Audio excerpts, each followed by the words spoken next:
The observation deck of the Celestial Harmony hummed with the usual cacophony of galactic commerce. Merchants from 100 worlds haggled over goods, their translators creating a symphony of clicks, whistles, and guttural exchanges. But in the corner booth, 6 pairs of eyes compound, stalked, and crystalline fixed upon the human seated across from them.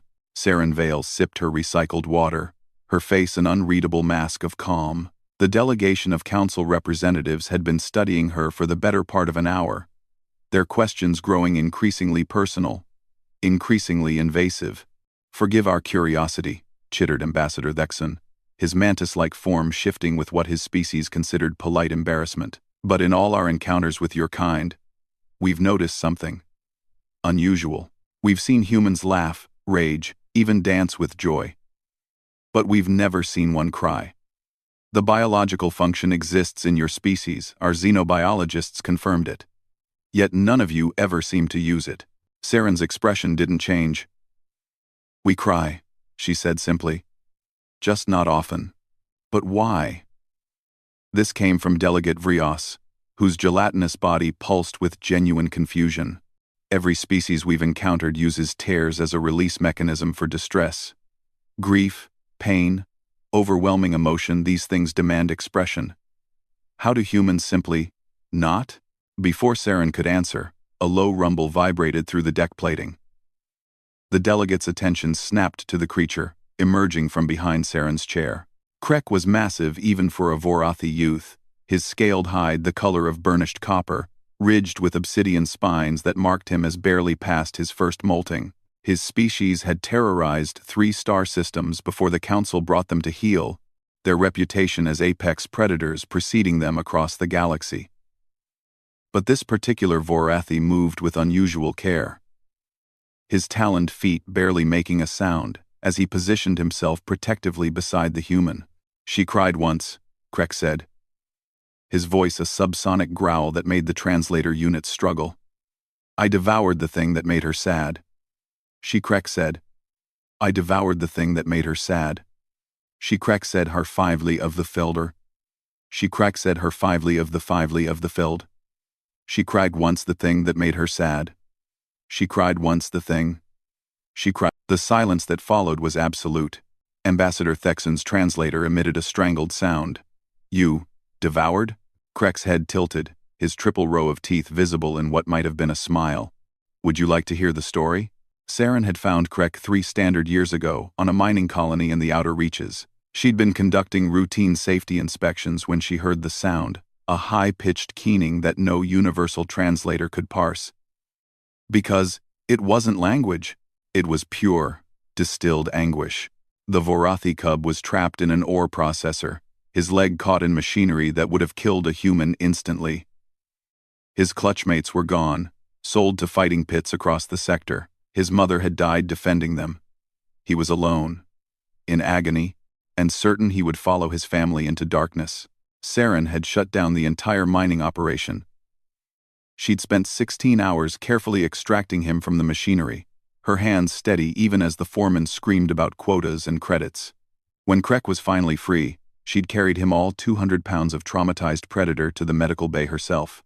"You should have seen her," Krek rumbled to the delegates, his massive head turning towards Saren with something approaching reverence. "She didn't flinch. Not when I bit her, you can still see the scar on her shoulder. Not when the foreman threatened her. She just fixed me." "The laws were clear," Saren said quietly. "The sale of sentient cubs was illegal. The mining company was in violation. She bankrupted them," Krek continued, a note of savage satisfaction in his voice. "Reported every regulation they'd ever broken. They came for her, then sent mercenaries to discourage her testimony." The delegates leaned forward almost as one. "I was still healing," Krek said, "lying in her quarters on the station. She thought I was asleep. But I heard them come. 3 of them, heavily armed, making it clear what would happen if she didn't recant her statement." Saren's jaw tightened, almost imperceptibly, the only sign that the memory still affected her. "She stood between them and me," Krek continued. "This small, soft creature, without claws or natural weapons. And she told them no. His eyes, three of them, vertical pupils dilating, focused on the memory. They laughed. They said things I won't repeat. And then one of them said she was weak. That humans were all weak. That she'd never survive what was coming. And then, whispered Vrios. And then she cried. Krek's voice dropped to barely audible. One tear. Just one. Down her left cheek. Not from fear, I know fear sent. This was grief. Grief that the galaxy could be so cruel, that people could be so empty, that she'd saved my life only to have them threaten it again. The silence stretched. Saren stared at her water glass. I devoured the one who made her cry, Krek said matter-of-factly. Right there. The other two ran. I would have devoured them too, but she told me to stop, said they'd learned their lesson. His spines rippled with displeasure. I obeyed. Because she saved me. Because she's mine to protect now. Ambassador Thexun's mandibles clicked nervously. You actually ate. The regulations regarding self-defense are quite clear, Saren interrupted smoothly. Krek was a minor defending his legal guardian from armed assault. The council investigation found no wrongdoing.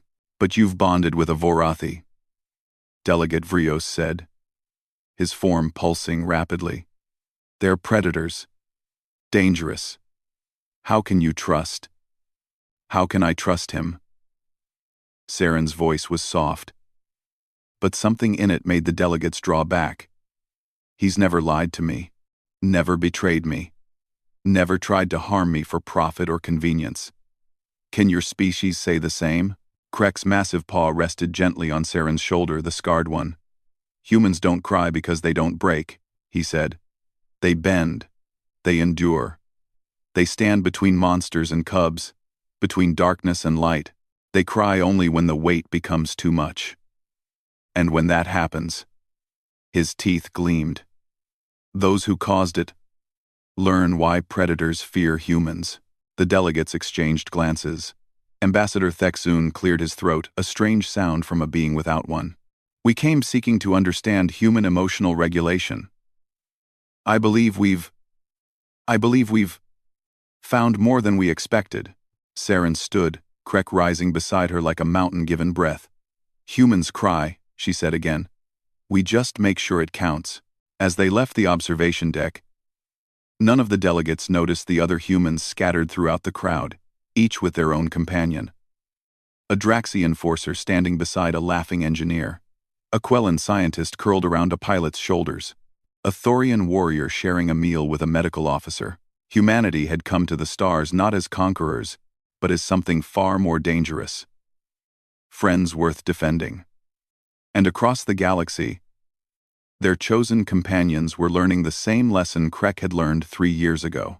Make a human cry, and you'll discover why apex predators sleep with one eye open.